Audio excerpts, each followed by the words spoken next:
face a brand new chart for the head and for the heart. It's your journey, your tools. You know, usually when we talk about a medical diagnosis, there's this expectation of extreme precision. Like it feels almost like engineering, you know? Oh, right. It's very binary, very objective. Yeah, exactly. You break your arm, the doctor puts you in an X-ray machine, and the film comes up with that jagged white line, and they just point a pen at it and say, "There it is, right on the radius. That's why it hurts." And it's clean, broken or not broken. Right. It's comforting, honestly. We really like things to be visible like that. If there's a problem, we want to be able to point at it, categorize it, and, apply a very specific cast to fix it. But then, of course, you step into the world of human behavior. Exactly. You step into human behavior, specifically looking at why we fail at the things we, desperately want to achieve, and suddenly that X-ray machine is just totally useless. The diagnostic landscape gets incredibly murky, yeah. It really does, because, look, we all know this exact universal frustration. Let me paint the picture, and I know that you, listening to this right now, have been here. Oh, everyone has. Right. You wake up on January 1st, or maybe just some random Tuesday where you finally had enough, and you say, "That's it, I am changing my life. I'm going to run 10 kilometers every single morning." I'm cutting out all processed sugar. Yes. Or I'm spending 2 hours every night studying a new language. And the funny thing is, for about 4 days, you actually do it. You do. You completely crush it for 4 days, and it's driven entirely by this massive spike of adrenaline and just sheer brute force motivation. Or by day 14. Yeah, by day 14, it's a completely different story. You're hitting snooze, the running shoes are just collecting dust in the corner, you're staring at your Spanish textbook on the desk, and you feel this overwhelming physical aversion to just opening the cover. The goal is totally dead. Dead. And the immediate reaction is almost always self-blame. We say, "Oh, I lack willpower," or "I have no discipline." Or my personal least favorite, I guess I just didn't want it badly enough. Which is such a toxic way to look at it. It really is. So for this deep dive, we are taking a radically honest, clinically blunt look at why setting ambitious, outcome-based goals like that almost always ends in burnout and failure.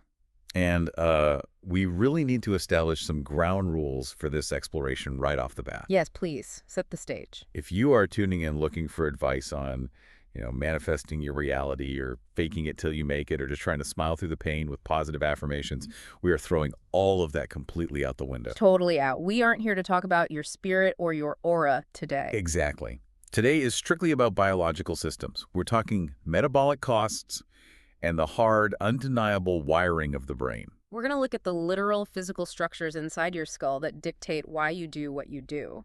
So clinical neurobiology, the mechanics of how neurons physically change shape, and how your brain manages its energy budget. Because the central premise here, and this is the unavoidable truth you have to accept before anything changes, is that you cannot outrun your own physiology. You just can't. No. If your conscious goals conflict with your established subconscious self-image, your brain doesn't just casually disagree with you. It treats those goals as a literal biological threat. Okay, wait, a biological threat? That sounds a little extreme. My brain thinks going for a jog is the equivalent of a tiger jumping out of the bushes. From a metabolic standpoint, absolutely. Wow, really? Yeah. To understand how to actually build automatic habits, we first have to understand exactly what goes mechanically wrong when we try to force an outcome. We really need to talk about the bioenergetics of failure. The bioenergetics of failure. I love that term. It's so accurate, though. Yeah. And it starts with understanding why relying on willpower is just a biological trap. All right, let's establish the geography here then. When I am gritting my teeth, staring at my gym bag, and trying to force myself off the couch, what part of my brain am I actually using? You are relying almost entirely on your prefrontal cortex, or PFC. This is the region right behind your forehead. Okay, the PFC. Yeah, evolutionarily speaking, it's the newest part of the brain. It's basically the CEO. It handles executive function, complex planning, impulse control, and importantly, it forces you to do things you do not naturally want to do. So it's the override switch. Yes, exactly. But here's the problem with the override switch.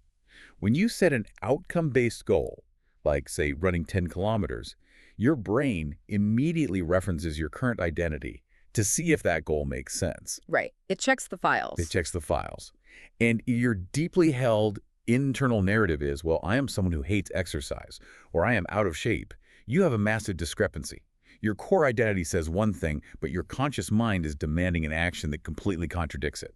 So to bridge that gap, to force the run anyway, I have to just hammer on that override switch. I have to use the prefrontal cortex. Specifically, you are engaging two very specific networks, the dorsomedial prefrontal cortex, or DMPFC, and the lateral prefrontal cortex, the LPFC. And overriding your default settings with those networks is incredibly expensive. Expensive in terms of energy, you mean? It's staggeringly expensive.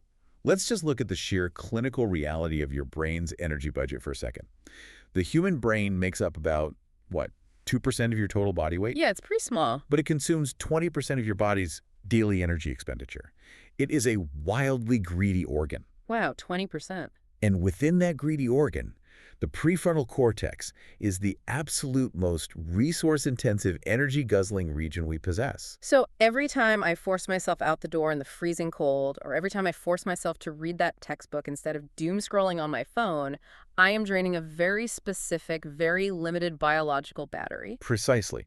And we have incredible data to back this up now. Sure. For a long time, we just had to guess about mental fatigue. We couldn't really see it. Yeah. But recent clinical studies have utilized something called ultra-high field 7 Tesla magnetic resonance spectroscopy. Okay, hold on. You're going to have to translate that for me. 7 Tesla magnetic resonance spectroscopy. What does that actually do? Right, so think of a standard MRI you'd get at a hospital. Those usually operate at 1.5 or maybe 3 Teslas. Tesla being the measurement of magnetic strength. Okay, got it. So a 7 Tesla scanner is an incredibly massive, ultra-powerful machine. But the spectroscopy part is what's truly fascinating.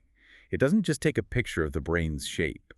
It actually measures the chemical composition of specific brain regions in real time while a person is doing a task. Wait, it can literally see the chemical shifting, as someone thinks. Exactly. And what these researchers found is that when people engage in high-effort, identity-incongruent tasks, like forcing yourself to solve complex puzzles when you are tired, two regions, the DMPFC and the dorsal anterior cingulate cortex actively track the cost of that mental effort. So they are literally acting as accountants. They're sitting there with a ledger, tallying up the metabolic expense of your willpower in real time. Yes. And as that expense goes up, the system starts to fail.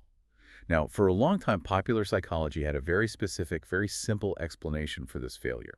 You might remember the glucose theory of willpower. Oh, definitely. The whole ego depletion concept, the idea was that self-control is like a muscle, and it literally runs on blood sugar. Right, exactly. Like those famous studies where they put a plate of fresh chocolate chip cookies in front of people, but told them they could only eat the radishes sitting next to them. The Baumeister studies from the late 90s, yeah. Yeah. And then those people would give up much faster on a frustrating math puzzle right afterward.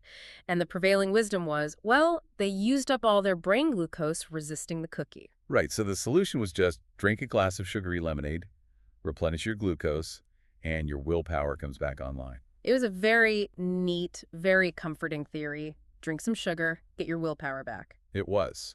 But if we dive into the modern neurobiological literature, rigorous large-scale meta-analyses have entirely debunked it. The glucose theory of willpower is completely dead. Dead. So my brain isn't just running out of sugar like a car running out of gas. Not at all. Yeah. Your brain's overall glucose utilization barely fluctuates during cognitive exertion. The brain is incredibly efficient at maintaining its own fuel supply. So the physical fatigue you feel when you've exhausted your willpower, it isn't an empty fuel tank. Okay, then what is it? Because I know that feeling. At the end of a brutal 8-hour shift at work where I've had to force myself to be polite to angry clients all day, I feel completely wiped out. I physically cannot make myself go to the gym. If I'm not out of sugar, why am I so exhausted? Because that feeling of exhaustion is not a lack of fuel. It is an active signaling mechanism. It's a protective shutdown. A protective shutdown. Yes. When you use your prefrontal cortex to constantly force behaviors that don't come naturally, a neurotransmitter called glutamate begins to build up in the synapses of the lateral prefrontal cortex. Glutamate. I usually hear about that in the context of MSG and food. What is it doing in my brain? So glutamate is actually the most abundant excitatory neurotransmitter in the vertebrate nervous system. It is absolutely essential for sending signals between neurons. You need it to think, to learn, to move. Okay, so it's a good thing. Normally, yes. But, like many things in biology, balance is everything. When you are forcing massive cognitive effort over a sustained period, The neurons release glutamate faster than the brain's clearing mechanisms, specifically cells called astrocytes can sweep it away. So it just starts to pool up in the synapses. Exactly. And in high concentrations outside the cells, glutamate becomes neurotoxic. Oh, wow. Yeah, Wow. it can overexcite neurons to the point of actually damaging them. So the brain monitors this. It senses this toxic waste building up in the lateral prefrontal cortex, and the brain says, wait, the synaptic integrity of our CEO is being compromised. It's accumulating biological toxic waste. That's wild. Yes. So the brain initiates a protective downregulation. It actively shuts down your access to the prefrontal cortex to prevent structural damage. So you physically cannot force the workout after a highly stressful day because your brain has basically locked the door to the control room. Precisely. It is forcing you to rest so those astrocytes can clean up the glutamate. Wow. Okay, so relying on willpower is basically like trying to heat a massive mansion using a smartphone battery. The system isn't just inefficient, it is biologically designed to shut down before the battery catches fire and melts the phone. That is a phenomenal way to visualize it. Willpower is meant for emergencies. It's meant for quick bursts of executive control, like resisting the urge to yell at your boss or swerving a car out of the way. It is not meant for the daily grinding routine of heating the whole house. Exactly. But we have to add one more layer to this bioenergetic failure, because it's not just about energy conservation, it's about perceived survival. We mentioned earlier that the brain views identity and congruent goals as a threat. Right, the tiger in the bushes. Explain that. Why does trying to learn Spanish or run a 10K trigger a threat response? It really comes down to homeostasis. Homeostasis is the brain's ultimate prime directive. It wants to keep the body's internal environment balanced, predictable, and incredibly energy efficient. So it hates surprises. It hates them. Your brain is a prediction machine. It wants to know exactly how much energy it needs to spend today so it doesn't accidentally starve tomorrow. So it loves routines, even bad routines. It loves anything that is predictable. So let's say your established identity is someone who comes home after work, orders takeout, and watches 4 hours of television. That is your baseline. The brain knows exactly how many calories that takes. It's safe. It's predictable. And suddenly I decide I'm going to do a high-intensity interval workout instead. Right. Your conscious mind wants the workout. But deeper in the brain, the threat detection system, primarily the amygdala, is monitoring this plan. And it's not happy. Not at all. The amygdala looks at this sudden, massive, unpredictable expenditure of energy and flags it. It literally sounds an alarm saying, this deviation from our baseline is a threat to our homeostatic stability. This could kill us. So my own amygdala is actively fighting my prefrontal cortex. Yes. The amygdala triggers psychological friction. It creates feelings of dread, anxiety, and profound resistance. It will make the couch look unbelievably comfortable. It will remind you of how cold it is outside. It is actively trying to sabotage your conscious goal to preserve energy. Okay, I have to stop you here because this is incredibly depressing. You're telling me the PFC battery is doomed to fail by filling up with toxic glutamate, and my own threat detection system is wired to sabotage me to save energy. That is the biological reality, yes. If the brain is this heavily hardwired for laziness, how do people actually achieve anything? What system is supposed to be making our decisions if willpower is just a biological trap? That is the exact right question to ask, and it leads us away from the brute force mechanisms of the lateral prefrontal cortex and into the brain's valuation system. Evaluation system. Okay. Yeah, this system operates entirely differently. It doesn't rely on willpower. It relies on perceived worth. We need to look at what modern neurobiology calls the identity value model, or the IVM, of self-regulation. The identity value model. Yeah. Okay, if willpower is the smartphone battery, this sounds like the actual power grid. I want to understand this deeply. What is the brain actually doing here? So the core premise of the identity value model is that the brain ultimately makes choices based on subjective value integration. Subjective value integration. Right. And this happens primarily in a different part of the prefrontal cortex, the ventromedial prefrontal cortex, or VMPFC. Think of the VMPFC as the ultimate internal accountant, but instead of just tracking energy costs like the other regions, it's a matchmaker.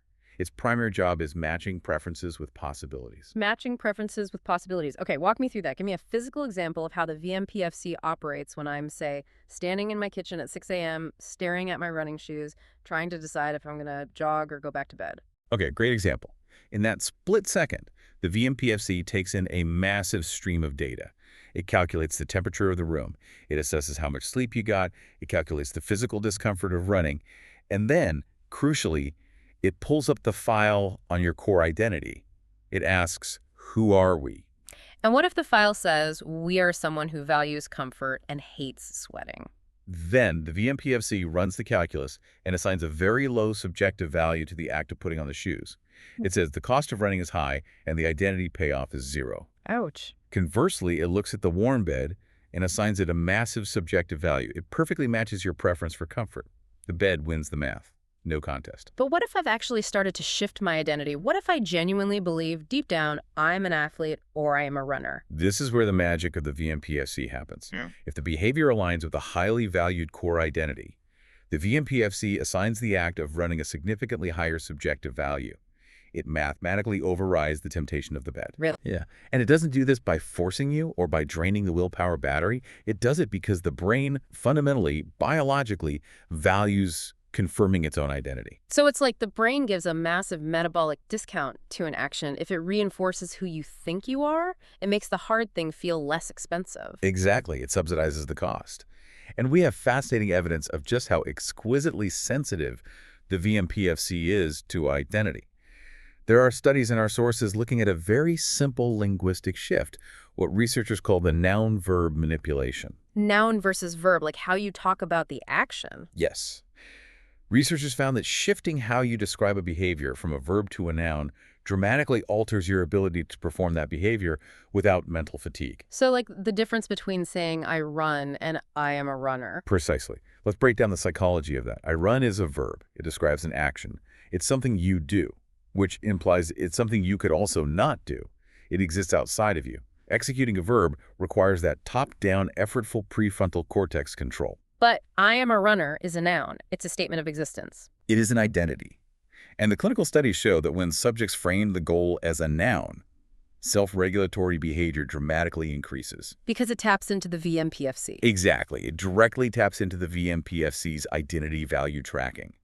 The action no longer feels like an external chore you are forcing upon yourself. It feels like a natural fulfillment of the self. I want to push back on this just a little bit, though, because I want to make sure I'm not slipping into that manifestation trap we warned everyone about. Fair point. Does the brain actually have a, philosophical understanding of who we are? Or is this just cold, hard calculus happening in the meat of the brain? Is there a little philosopher sitting in my VMPFC pondering my existence? No little philosopher. It is absolutely cold, hard calculus. But the variables plugged into that equation are written by your narrative. The brain is constantly observing your actions and beliefs to build a predictive model of what you will do next. And that predictive model is your identity. Yes. If you take an action that confirms the model, the VMPOC works in concert with another region, the dorsolateral prefrontal cortex, the DLPFC. And what do they do together? They physically modulate their value signal. They alter the neurochemical math in real time to suppress the feeling of effort and amplify the feeling of reward. It's a biological feedback loop. Okay, I see. Excuse the math in my favor. But this raises a really obvious, really painful problem. The transition period. Yes, the transition period.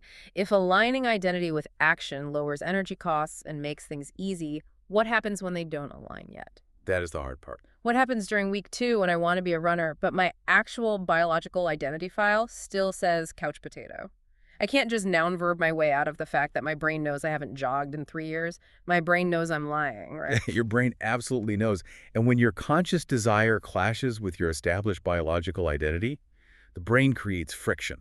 And that friction feels awful. It does. It physically feels uncomfortable. Mm. In psychology, we call that friction cognitive dissonance. Right. Cognitive dissonance. I usually hear that term thrown around when, politicians contradict themselves. How does it apply to me trying to build a habit? Let's look at the classic theory. Leon Festinger proposed the theory of cognitive dissonance in 1957.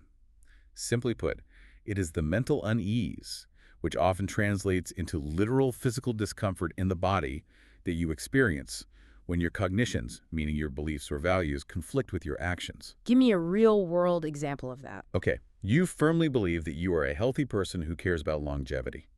But it's 11 p.m., and you are eating an entire box of glazed donuts. That creates a severe internal conflict. Your belief and your action are entirely out of sync. You experience cognitive dissonance. And normally, how do humans handle that discomfort? Because I'm going to be completely honest with you. I have eaten a box of donuts at 11 p.m. and I managed to sleep like a baby. I didn't writhe in agony. Because humans are absolute masters of the psychological escape hatch, rationalization. We usually reduce dissonance not by changing our bad behavior, but by changing our belief to accommodate the bad behavior. Okay, Yeah. we make an excuse. Exactly. You tell yourself, well, I had a really stressful day at work, I deserve a treat. Or, I'll just do double cardio tomorrow to burn it off. You alleviate the mental stress by smoothing over the contradiction. You neutralize the friction. So cognitive dissonance is usually this negative, annoying thing that we just try to explain away. Usually. But our sources introduce a much more modern, much more functional perspective. The action-based model of dissonance. And this model allows us to do something incredible. Instead of letting that friction annoy us or rationalizing it away, we can re-engineer it. We can weaponize cognitive dissonance. Weaponizing cognitive dissonance. I love the sound of that. How do we take a psychological discomfort and turn it into a biological weapon for our own goals? So the action-based model suggests that from an evolutionary standpoint, the brain doesn't generate this discomfort just to make you feel guilty. It generates it because inconsistent cognitions actively interfere with effective execution. What do you mean by effective execution? If you are conflicted, if part of you wants to run and part of you wants to sit, you hesitate. You are inefficient. You waste energy standing in the kitchen, paralyzed by indecision. And we know evolution hates inefficiency. Evolution hates inefficiency, so the brain creates a negative physical sensation, a literal alarm bell, to force you to resolve the conflict and get back to executing an action smoothly. Okay, I think I see where this is going. If the brain uses physical discomfort to force us into alignment, we can hijack that alarm system. We can intentionally set the alarm to go off when we are lazy. Precisely. You do this by aggressively anchoring a new identity, even if you haven't fully earned it yet. Let's go back to the noun-verb idea, but add a layer. You start using your own name in the third person. You tell yourself repeatedly, you are a disciplined runner, you are someone who executes. So I'm seeding the cognition. I'm telling the VMPFC, hey, this is the new file. Yes.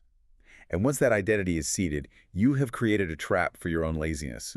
If you wake up and you choose to sit on the couch when you're supposed to be running, you are intentionally creating a massive identity mismatch error in the brain. You are creating a synthetic crisis. A biological crisis. Yeah. Because you have firmly declared your identity as a runner, the action of sitting on the couch is now the threat.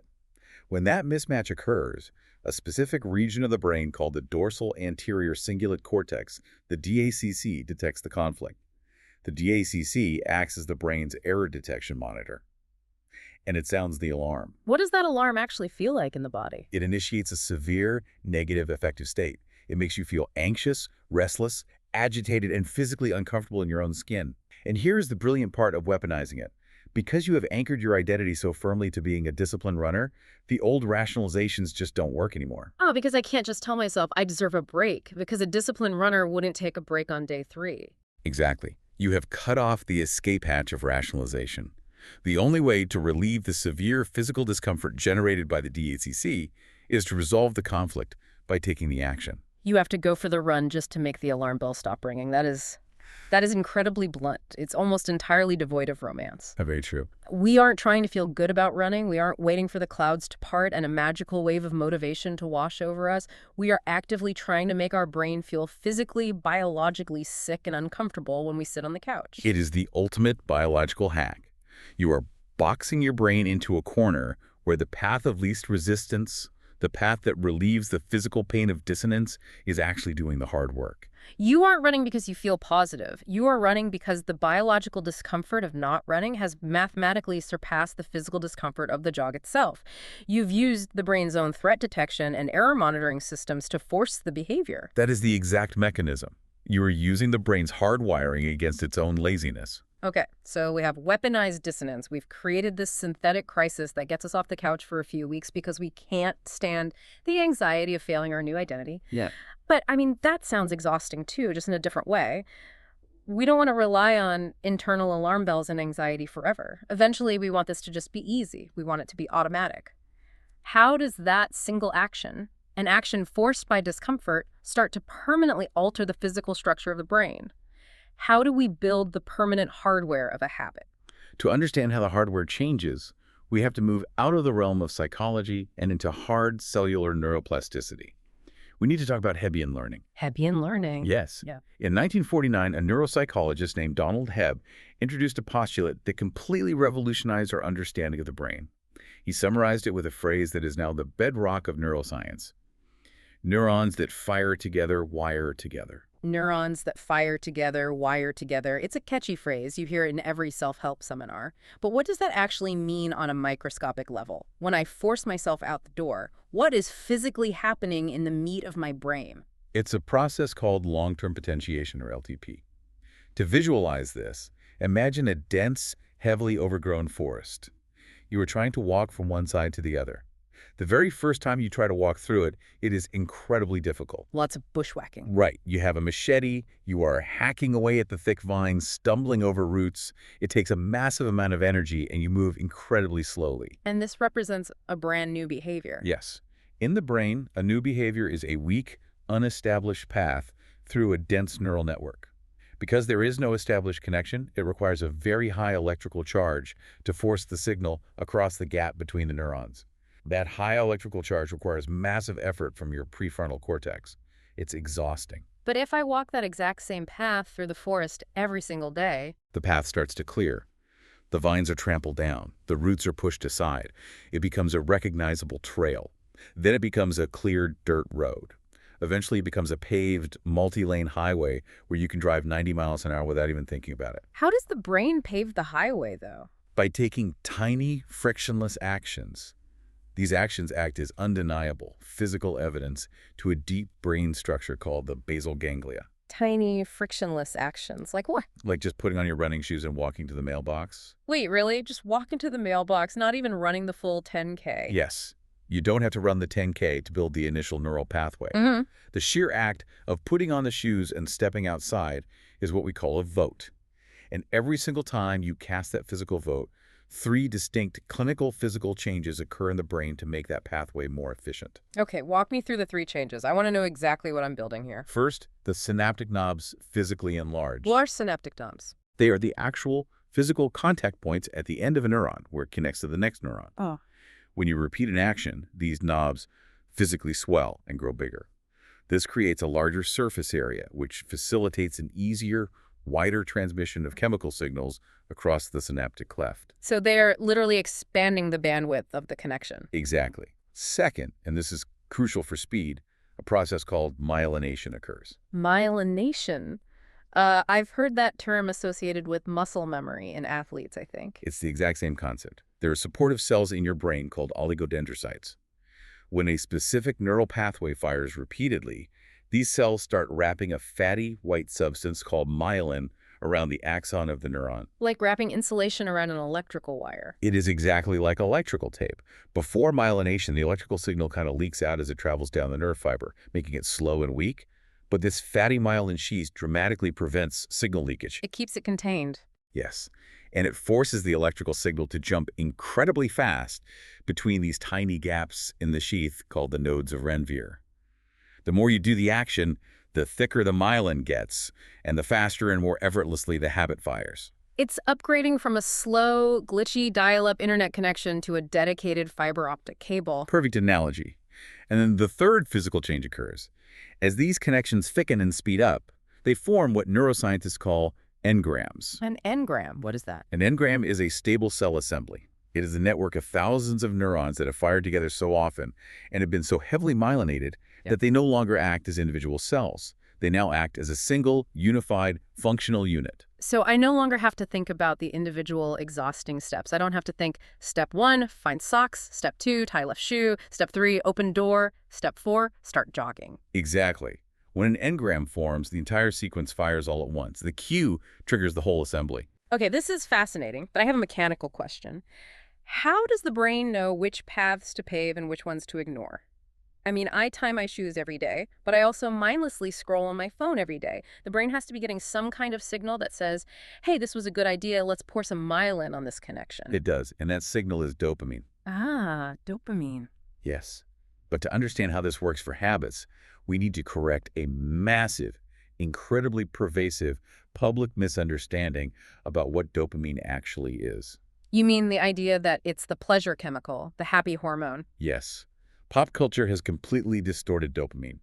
People think it's the reward itself. They think eating chocolate gives you dopamine, and the dopamine feels like pleasure. But if we connect this to the bigger picture of reinforcement learning in neurobiology, dopamine is not the reward. Dopamine is primarily a teaching signal. A teaching what does it teach? It's teaching the brain to remember what it just did. It is a chemical fixative. It's like a Post-it note that the brain slaps onto a behavior that says, hey, whatever you just did, remember the exact sequence of motor functions that got us here because we want to do it again. So it's not the feeling of success, it's the highlighter pen marking the path to success. Exactly. And the way dopamine acts as a highlighter is through a mechanism called reward prediction error, or RPE. Reward prediction error. Explain how that works when I'm trying to build a habit. So as we established earlier, your brain is a prediction machine. Let's say you've been struggling to run. You wake up, it's raining, you are tired. Your brain runs a simulation and predicts failure. It thinks, I'm not going to run today, it's too hard. The expected reward is 0. Right. My brain is certain I'm going to fail. But then you use the micro-habit trick. Yeah. You don't try to run 10K. You just say, I'm a runner, so I'm going to put my shoes on and walk to the end of the driveway. You go do it. You succeed at that tiny, undeniable physical vote. And what happens in the brain? The brain assesses the outcome against its prediction. It says, wait a minute, I predicted failure and 0 reward.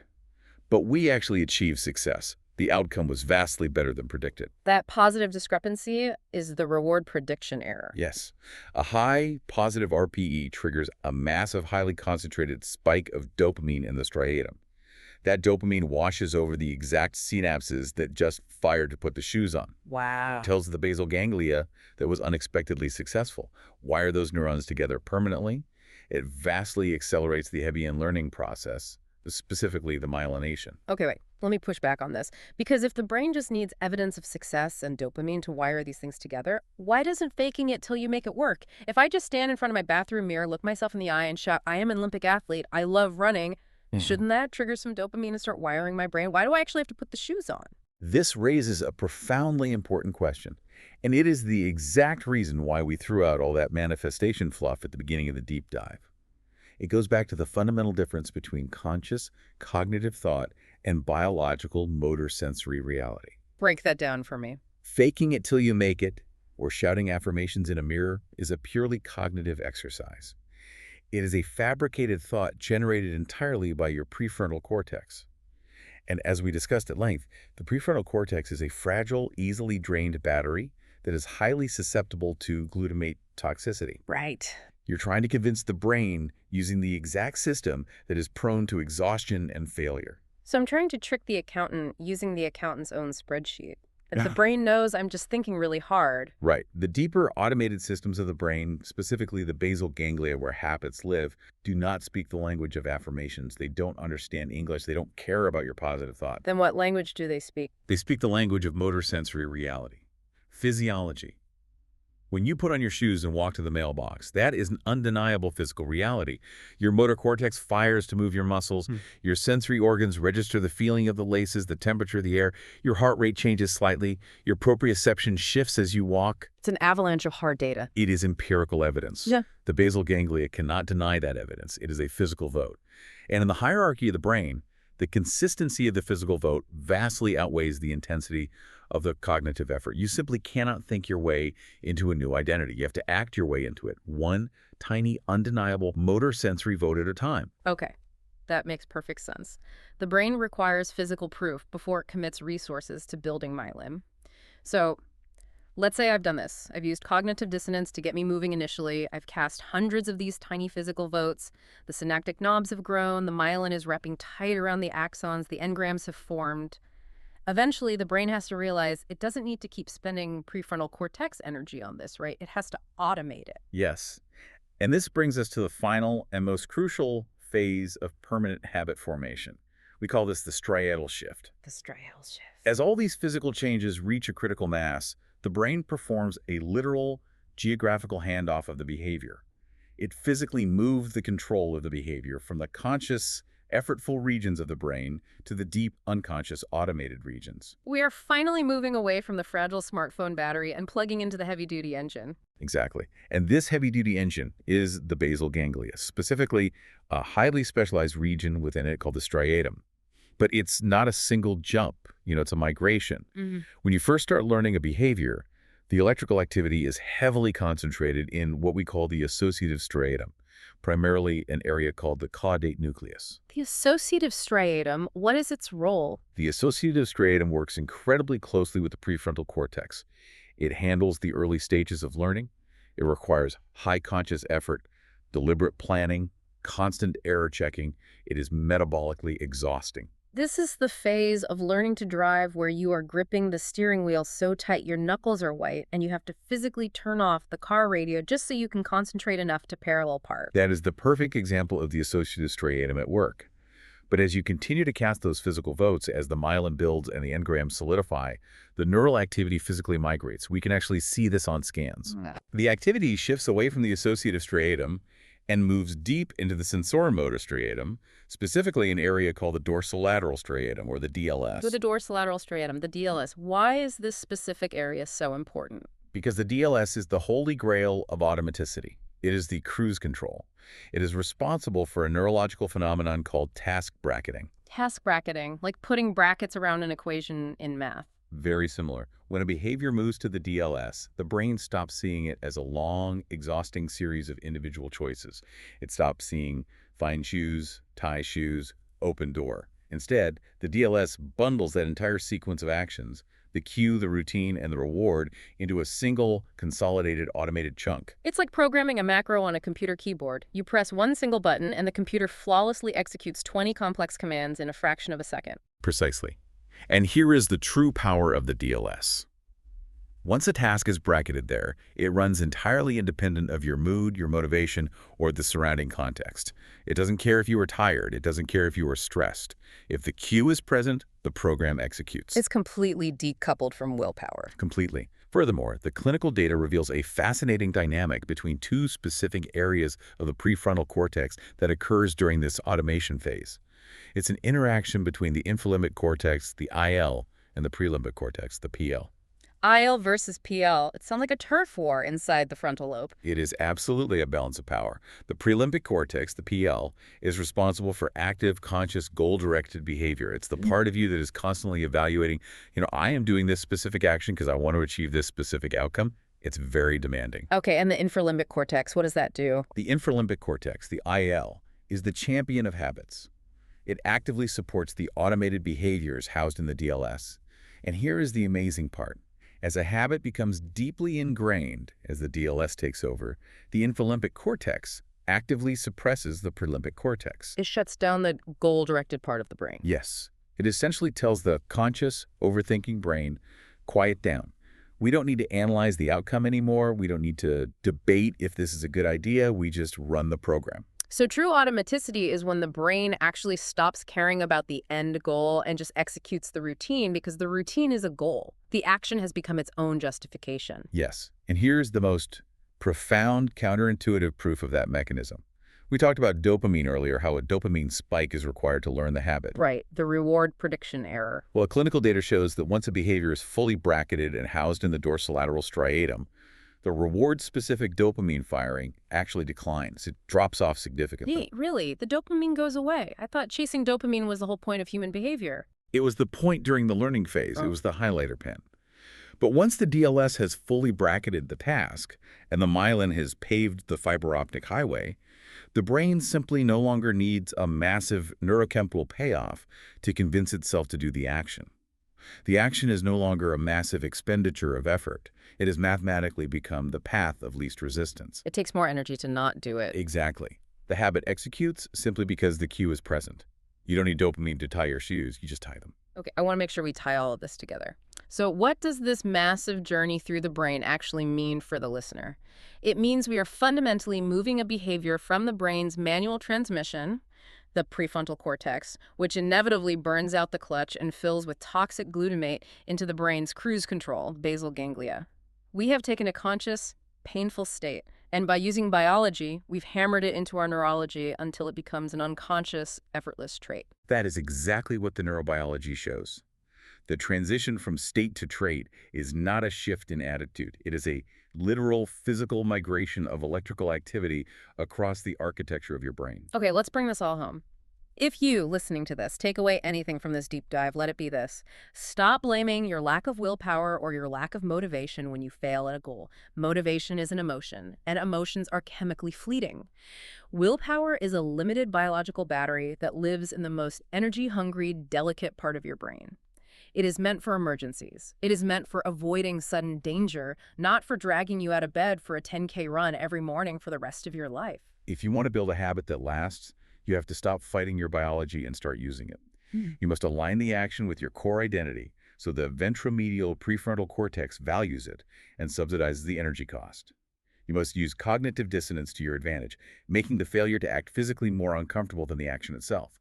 And most importantly, you must stop trying to think your way into a new life. You have to cast tiny, undeniable physical votes. Put the shoes on, walk to the mailbox, touch the textbook. Yes.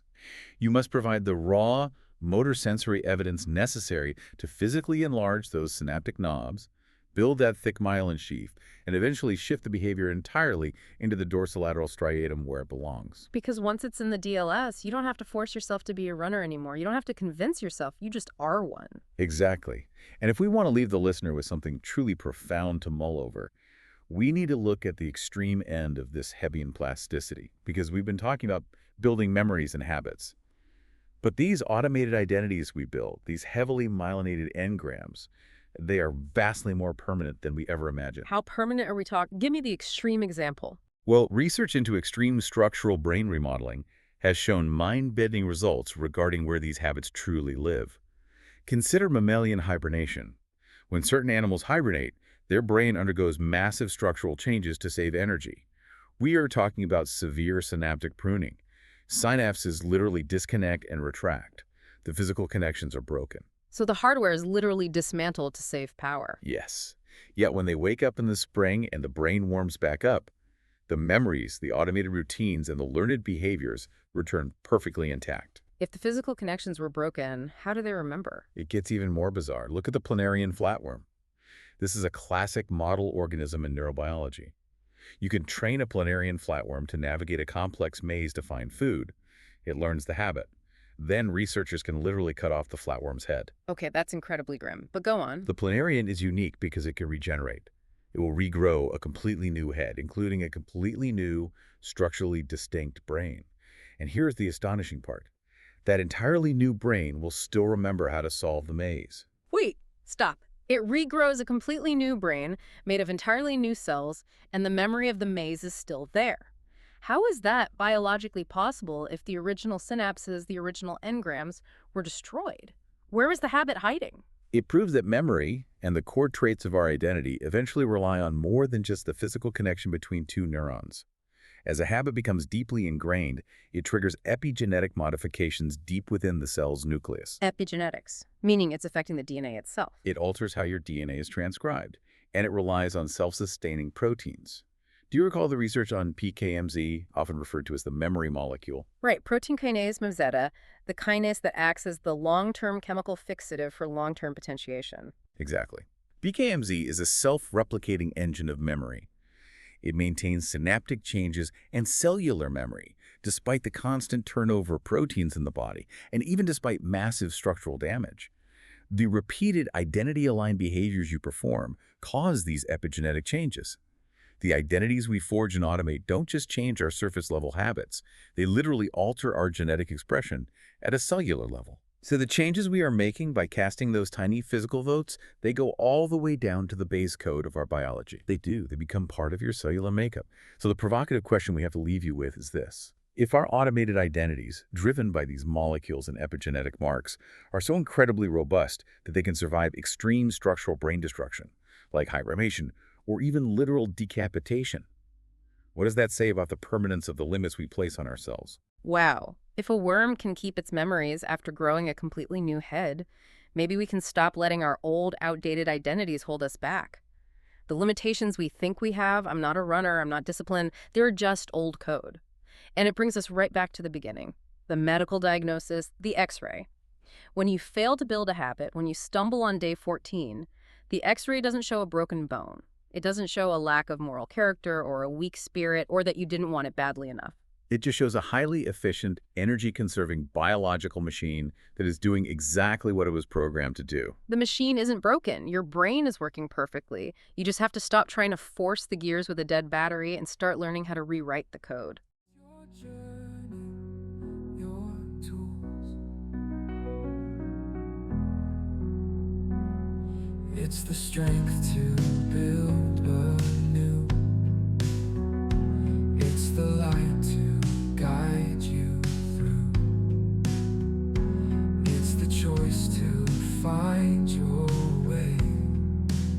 Starting here, starting today. We are going to wrap it up there for today. If you take one thing away from this episode, let it be this. Stop setting outcome-based goals that require you to fight your own nervous system. You are not trying to run 10 kilometers. You are trying to become a runner. Every time you rely on willpower to force a habit, you drain your cognitive battery. You have to shift the identity first. Lower the friction. Take the smallest, most ridiculous action today. Put on the shoes, walk to the letterbox. Cast a vote for the new identity and let neuroplasticity do the heavy lifting. If you are ready to stop fighting yourself and start building the baseline systems to automate these habits, the tools are ready for you. Head over to your journey, yourtools.com, or open the app. Be kind to yourself.